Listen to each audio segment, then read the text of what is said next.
السلام عليكم ومرحبا بكم في فيديو جديد، وصفه جديده ان شاء الله. اليوم غادي نديرو كيكه المندرين، كيكه الموسم. المندرين موجود بكثره، وكيكه المندرين كتجي رائعه ساهله، كتوجد في دقائق، والاهم من هادشي انها كتجي هشيشه ولذيذه. في المقادير غنحتاج 3 البيضات، كاس ديال السنيده فيه قبصه الملحه، ساشيت الفاني، 2 خمارات، كاس مع مرش ديال الزيت، غنحتاج 2 دانون، 3 ديال المندرينات منقيين ووحده بالقشره ديالها، عندي الخل وعندي الطحين. غتشوفوا معايا الكميه وسط الفيديو. الطريقه كناخذ مولينكس، كندير فيها البيض، الفاني، السنيده اللي فيها قبيصه الملحه، كندير الزيت، كنضيف المندرين.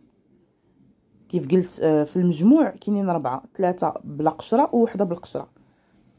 هذيك اللي بالقشره ديالها حتى هي كنقسمها ما نديرهاش صحيحه. كنضيف الياغورت. بالنسبه للدانون انا كنفضل نستعمل هذا النوع هذا الحلو، اولا المسوس ديالو، اولا دانون العادي اللي كيكون عاقد ديال الفاني. هادو هما اللي كيجيو فيها زوينين، يعني في النظر ديالي انا والناس كتبقى اذواق.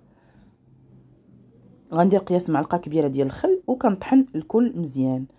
من بعد غادي ناخذو غادي نصفيه.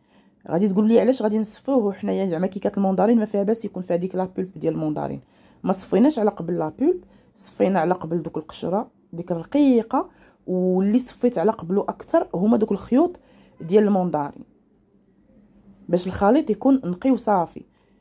كنصفي مزيان، كنحك بالظهر ديال المعلقه ولا هكا بالسباتول. وإلا كان المندرين عندكم فيه العظم فكنحيدوا العظم عاد كنطحنوا. ضروري ما نقولوش لا حيت غنصفيوه بلا ما نحيدوا العظم، حيت العظم غادي يعطي المروره.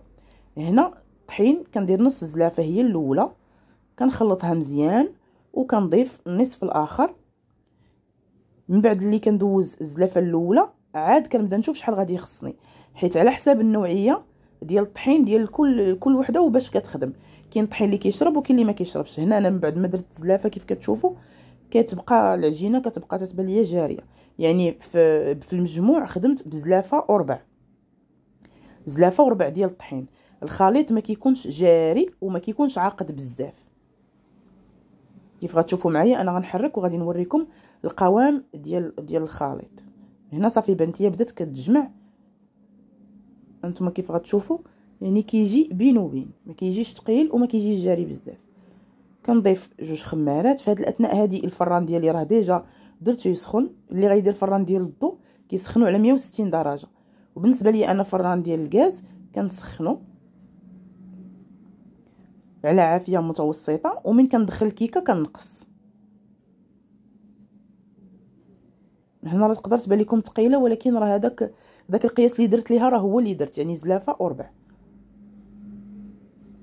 صافي غادي ندخلها طيب، وغادي ندوز نوجد السيرو اولا كريمه ولا سميوها كيف ما بغيتو، اولا صوص ديال الليمون اللي درت فيها كاسونس ديال العنبه ديال العصير ديال الليمون، من الافضل يكون طبيعي. وعندي هنا معلقه صغيره عامره ديال المايزينا، والسكر تقريبا 1-2 معالق ديال سنيده، المهم على حساب الحلاوه. نحرك مزيان وكنديرو كيطيب فوق البوطه مع التحريك المستمر على عافيه مهيله.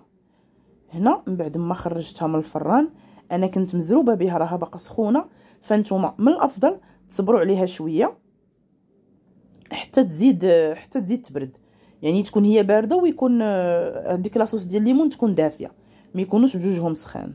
هانتوما راه كتجي هشيشه بزاف، كتجي رطبه بزاف. نتوما ممكن انكم تزيدوا تحمروها من التحت اكثر، انا ما كنبغيش الكيكه تكون محمره بزاف. وكيف قلت لكم يستحسن انها حتى تبرد. انا مزروبه شويه داكشي باش درتها هي سخونه وهذا لاصوص حتى هو كان سخون. صافي غادي نسقيها مزيان. ممكن انكم تسقيوها السقوه الاولى وتعاودوا تخليوها حتى تبرد، عاد تزيدوا السقوه الثانيه. بالنسبه للتزيين كيبقى حسب الذوق، انا بقيت في داك لو تيم ديال الليمون. ونتمنى هاتنا الاعجاب ديالكم، ونتمنىكم تجربوها، وانا متاكده انها غادا تعجبكم لانها وصفه ساهله مهله، والاهم انها كتجي لذيذه. والى اللقاء في وصفات قادمه باذن الله.